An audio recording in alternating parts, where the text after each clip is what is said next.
never tracked it. I wonder, though, do the weeks – I would like Sal's opinion on this, too, because Sal does his underdog picks and such. Do you think, Sal, like it would bear out the more confident you are in picks, the better you do, or not? I actually do a pick'em pool where you have to assign numbers to how confident you are in each game. Yes. So if there's 16 games, the one you're most confident in, you put 16. The one you're least confident, you put 1, and so on. And I find there's really no correlation other than, you picking the game and figuring out, all right, I really like that team. I mean, but I don't know about confidence except other than literally putting a confidence points on it. Yeah, right. Like I decided years ago that I don't know enough about the future to feel like my confidence is a good sign for a game. All I'm really doing is admitting that I had to really grind through the picks this week. It was hard, It was arduous. Is what it was. But what I always do though is whatever if there's 16 games that week, whatever 16 is, that's basically my survivor team as well. Right. I'm the most confident. Right. I'm going to take that team. Right. How are you with this game then? Bills Jets. How many points would it get? Oh, it's a good question. I have to go see what I did with this. I would. It's probably somewhere between 11 and 16. It might even been 15 actually, but it was before Ed Oliver. But I don't think it moves the needle so much. But I'd have the Bills really high on it. But at the same time, I could be talked into moving them down a little bit. I still think the Bills are the better team. They have the better roster. They certainly have the better quarterback. They should still win this game. I think the path to victory for the Jets would be for the Bills to turn the ball over, number one, which they've gotten Josh Allen to do. We had Rich Cimini on our podcast today, Matt Bove and I, to preview the game, and he gave a really good stat. I didn't realize. He said Josh Allen, I think it's 18 turnovers against the Jets. That's more than any player has against any opponent since 2020. So I thought that was really interesting. But that's the path to victory. I think, a couple turnovers to keep the Jets in it, and otherwise I don't see the Jets being able to beat the Bills.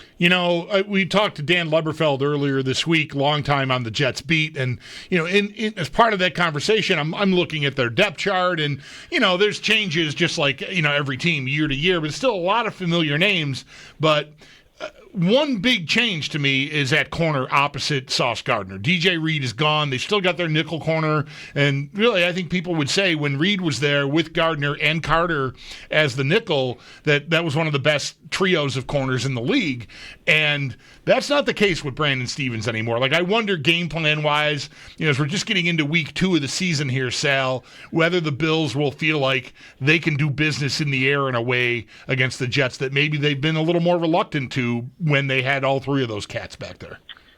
Yeah, I like that. And Stevens came over from the Ravens, right? He was the guy there last year who was considered kind of their quote-unquote weak link by a lot of people, right, on the Ravens. And, that might be an area where that is the case. That being said, Sean McDermott today on the radio with me when he's on the Extra Point Show, he said something interesting that I kind of took note of, which is when I asked him about the Jets defense, he said, yeah, it's important we are multidimensional.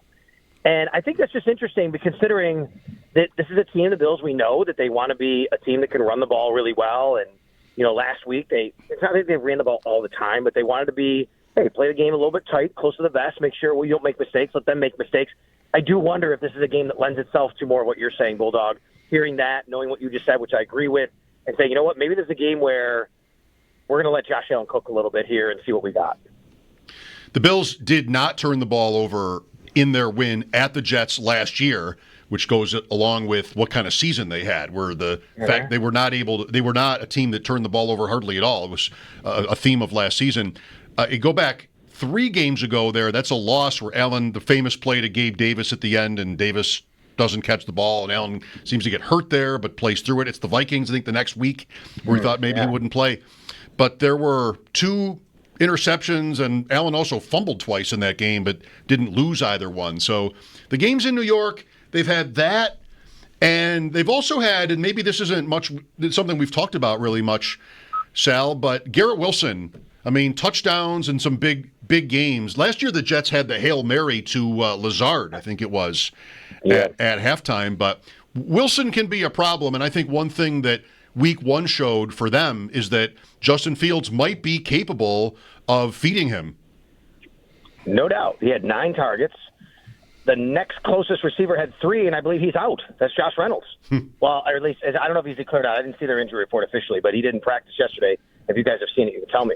But anyway, if Josh Reynolds isn't playing, I mean, they're looking at, what are they looking at the receiving core? And again, according to Samini, when I had him on today talking on the podcast, he really kind of made it like, hey, this is all they have, Garrett Wilson. Like, after that, if you can limit Garrett Wilson, you got a great job of shutting down the receiving game because they don't really have anything. And it just sounded pretty ominous from that standpoint. But the point is what you said, Mike, which is right. He's really good, and he's beating the Bills. Remember, he had that catch over Trey White in that Monday night game a couple of years ago. We know that. I'm just really interested in if the Bills are going to have Christian Benford follow him. If Tre'Davious White is playing, which at this point I suspect he would, I don't think they would. It's just my hunch because they trust Trey. They know that Trey can handle any situation, any receiver, whatever. So they don't need to do that, right?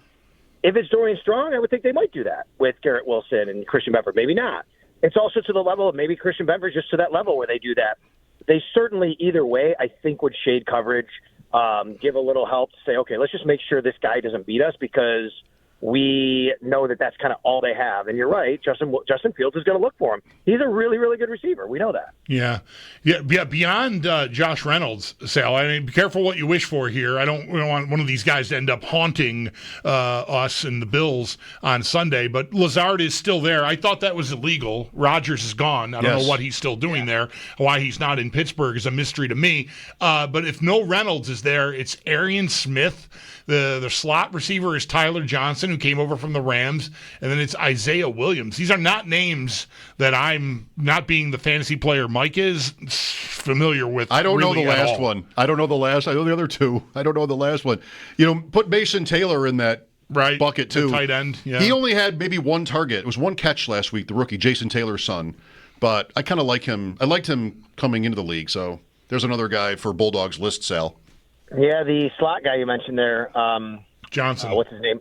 Thank you. He's been around the league a little bit, and it's not anything special, but you're right. You never know. You could, all of a sudden you just pop off for a big game. You have a big play, and things can kind of change there. They'll throw a little bit to their running backs, obviously. And Braylon Allen's a nice player. I like him. He's a young guy. He's fast. He's powerful. He can do a lot there. So that's a guy that you have to watch out for. I just think that the Jets are going to want to run the ball here. They're going to want to run the ball. And if they don't, it's malpractice on their part. I mean, why wouldn't they, right? You see what happened with the Bills last week against the Ravens. You see that Ed Oliver's out. You have Breece Hall. They did a good job running the ball last week. They have Justin Fields who can run it. I mean, if I'm the Jets, I'm thinking we're gonna try and run this ball, and we're gonna make this a short game and trying to limit Josh Allen's opportunities and try to win that way. Yeah, I think I would even lean on Fields on rollouts and boots and giving him the choice, right? Like if the part of the book on him, and I know he had a nice week last week throwing the ball, but if he doesn't process well, that's the overarching concern so far in his career.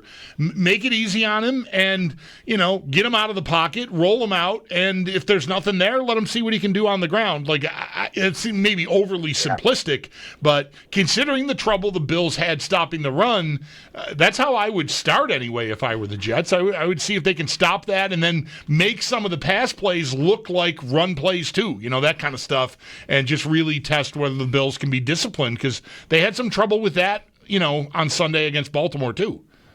Yeah, for sure. I mean, I thought it was a bit of an issue on the edge. It's a double-edged sword, though, right? It's tough to criticize, but it's true. Like, you have to be able to watch for Lamar Jackson to pull the ball out and go, and you have to be able to kind of stop that, and limit that. But at the same time, I mean, when you're Joey Bosa or A.J. Epinesa, I talked to A.J. Epinesa about this. Like, look, your whole life you're taught to just go to the quarterback, right? And, go to the running back or go to the ball carrier, I guess, when you're a defensive end. Yes, that's what you're doing. Now, all of a sudden, you play a team like that, you got to kind of stay home a little bit. So you can try and do that, but now all of a sudden you're giving him a little extra time in the pocket. So it's a real double-edged sword. It's what people have to kind of, figure out when you're a defensive coordinator. I didn't think the Bills did a great job on the edge of maintaining and keeping contained on Lamar Jackson, and I'm quite sure that the New York Jets took note of that with Justin Fields, and I would definitely expect Justin Fields to have a few of those runs, especially when they get in the red zone. That's when they like to do that with him. I have never seen the Bills face Justin Fields. He's been in the league 5 years. He did face them once, but I was without power. It was the blizzard. The Christmas time game, right? The blizzard on Christmas Eve and Christmas Day, and we went 40 hours, and I just had to find out what happened in that game. I never went back and watched it. Is that bad? The Bills beat Chicago on that. It was cold there too, right, Sal? It's the coldest game. It's really the coldest game I've ever been on the sidelines for in Chicago that day. Yeah. 15 for 23 for what it's worth. I saw a stat from Ray Summerlin that Fields ranked first in the league last year in off-target passes, but against Pittsburgh, he didn't miss any. It wasn't 10 yards, 10 air yards or more. He was perfect. He was really good, and it's so funny because, I mean, if you pay attention to the reports around the league and camp and preseason, it was like, he's had some good days, but I don't know how this is going to work. And then all of a sudden he just comes out smoking against the Steelers and does a nice job. Right. So Ed Oliver being out, I mean, we haven't really talked specifically so much about that. We did yesterday when it turned out he was in a boot and the ping pong table and the whole thing. So now you talked to Sean McDermott. Adam Schefter said multi-week. It's Thursday night next week for the Bills. What else is there to say about Oliver, his absence here, at least for this game? And, what are the Bills losing with him out? Yeah, and for Schefter to say multi-week, I would assume that's probably because it is a Thursday night game. You can kind of almost pencil that in right now. And for whatever he's hearing, hey, what are they? It's tough. It's Sunday, and then it's a quick, 4-day turnaround here. So it doesn't surprise me. And maybe they played next Sunday, you wouldn't get that verbiage. But since they play next Thursday, it wouldn't surprise me if he does miss multiple games, which is multiple weeks, and then he's got 10 days after that to get ready for New England. That being said, it's a massive, massive loss for the Buffalo Bills. I mean, he was, outside of Josh Allen, he was the best player on the field for the Bills on last Sunday night. And, listening to Brandon Beane talk about him in the preseason and say that, he's had the best camp that he's had in his career, and then him to go out on Sunday, you're like, oh, my God, maybe he's in for a really great year. Yeah. And all of a sudden you lose him. And it's already on top of – it's so weird to say that, how great he played with the numbers that the Ravens put up. But, he still did. And you think about this team they're playing, and you think about the rookies that they have that are going to have to play instead, and T.J. Sanders especially, I think, in his spot, and Deion Walker. And, of course, it's a massive blow, and it's a situation where you hope they can hold the fort down. But at the same time, they'll have a plan for it. It happened on Wednesday. Thursday was the first day he didn't practice, so I'm guessing the Bills will at least be prepared to have somebody there. And I think Zion Logue is very is a guy that you could probably see there. Could be Jordan Phillips as well. So the Bills will at least they'll be prepared for that personnel-wise. Sal, did it come up during the week when either Bobby Babbitt spoke or any of the times that McDermott addressed the media how they handled the two rookie defensive tackles? I saw, after some point in the third quarter, they didn't play. I don't think in the fourth quarter. They were on the field for some big plays against. I mean, there were big plays all over the place, but Sanders is on the field for 4 of the touchdowns Baltimore scored. Walker and Sanders are together on the field for 2 of them. And I wonder if Babbage maybe specifically was asked, did you need to get them out of there, or was it more of a game script? We're trying to come back, so we're going to lean on our main pair of Oliver and Daquan Jones, because they were both up near 70% snap, and that it's not a ton higher than normal, but I feel like it's closer to 60-40 at most usually, between Jones and Oliver, and then versus whoever is rotating in all these years past. So I feel like they leaned more on Oliver and Jones, and that makes me feel a little more daunted about not having Oliver in this game. He wasn't asked, so I don't have an answer on that front, but I would tell you that I don't think the Ravens ran a ton of plays in the fourth quarter, and that could, that plays into it, right? So, you have these guys, and you're putting them on the field, and if they go 3 and out like they did or whatever, they had 3 plays there, and obviously they're trying to get the ball back. They needed a big play, so they kept them in there. I thought it was interesting when I asked Sean McDermott today, what did you think about the way they played? He mentioned the effort was there, which is really interesting, right? I mean, that's a way to put it. He didn't say, hey, I thought they were really good, and he said the effort was there. And when you say something like that, maybe you're leaning towards, but he said, the execution and whatever he said, he wasn't criticizing them, but he also didn't go out of his way to praise them. So, right. Talking about the effort being there was really interesting when it came to that. So, I agree with you. I think as the season goes on, you're probably looking at those guys playing a little bit more. I know he was asked, Bobby Babbage, about Joey Bosa, And because Joey Bosa played 69% of the snaps, and he said that's probably a little bit more than what we want. So if I can extrapolate that out, I think those guys all probably played a little bit more than what they kind of want for the season in a game. You know, it's weird. At one point early in the week, I felt a little, I don't know exactly apologize, but I felt a little silly, pointing out Oliver played so great. I liked Bosa in this game, too. I know he made a couple of mistakes, but I thought he was disruptive enough in a couple of spots there that I was encouraged that, maybe that's a guy that can really give them some juice in some spots. I agree with you. If Joey Bosa...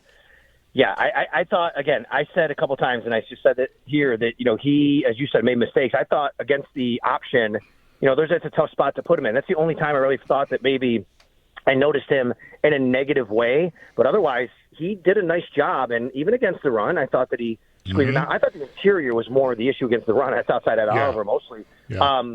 It wasn't on the edges, really, right? It was really getting blocked up front, and then it was the second level, and it was the third level. But he had a chance at that sack that Lamar got out of. Remember that when Lamar had that amazing run? He had a chance at that as well. So I thought he played pretty well, and obviously the biggest thing for him is just staying healthy, and so far so good on that front. Lamar Jackson and Josh Allen, they can run backwards 20 yards, and you still feel like they got it. Right. One way or another, they probably got this. They still got the potential to make you look silly, which Jackson did do on that play. To me, there's no shame in that for Bosa. Like that is going to happen. I'm more encouraged that he was in a position to create that play, and against maybe Fields isn't even the athlete that Jackson is. Like I think most quarterbacks, if he gets a guy back there like that, he's going to probably make the play on. Yeah, I think so too. That's just, what are you going to do? It's a generational type of talent in that situation to be able to escape out of that. And then to escape out of it, and then, of course, there's going to be a lane up there, but obviously it's Lamar Jackson, so he makes even more of it than even most guys would if they did get out of it. Sal, before you go, belated congratulations on your awards the other night from the Buffalo Broadcasters Association. Good for you. Thank you. I appreciate that. And congratulations to you guys as well, because WGR was named Radio Station of the Year by the Buffalo Broadcasters Association, and it takes everybody on board to really be recognized like that. So super proud of everybody at the station, and thank you very much. And to be a finalist with some of my best friends for basically the Sports Broadcaster of the Year, Josh Reed, John Scott, Matt Bove, Dom Tibbetts of Channel 7, is an honor just to be mentioned with them, but to actually receive the award and to win it is pretty incredible, and I'm blown away. So thank you. All right. Enjoy New York. All right. Thanks, guys. That's our Sal Capaccio on the Western Hotline. His appearances are always brought to you by New York's only outlet liquor. When you need to stock up, it's the place to buy a case. What's your outlet? How do I sort of